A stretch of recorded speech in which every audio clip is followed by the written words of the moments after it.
সিজদা তো অনেক দিছি, সুবহান রাব্বিয়াল আলাও বলছি অনেকবার, কিন্তু কখনো তো বুঝার চেষ্টা করি নেই সুবহান রাব্বিয়াল আলাও যে রবের প্রশংসা, সুবহান রাব্বিয়াল আযীমও সেই রবের প্রশংসা।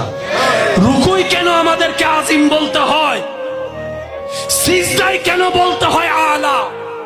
বাবার চেষ্টা করি নাই, জানার চেষ্টা করি নাই, শুধু একটা চেষ্টাই বারবার করেছি, কার ভুল কোথায় আছে, কার কমতি কোথায় আছে, কার ঘরে ঝামেলায় আছে, কার মেয়ের বিয়ে ভাঙছে, কার ছেলের মধ্যে সমস্যা আছে, কে পরীক্ষায় ফেল করছে, ওই খবর রাখছি।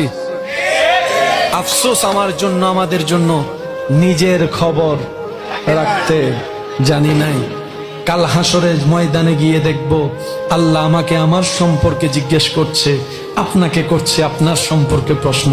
এবার সেই দিন ভাববো আজীবন অন্যের বিষয় খেয়াল রাখতে রাখতে নিজের খাতার মধ্যে অন্যের নাম লিখতে লিখতে, জীবনী লিখতে লিখতে খাতা ফিল আপ করলাম, এখন আয়সা বলে যে তোর জীবনী দে, নিজের জীবনী তো লেখিই নাই।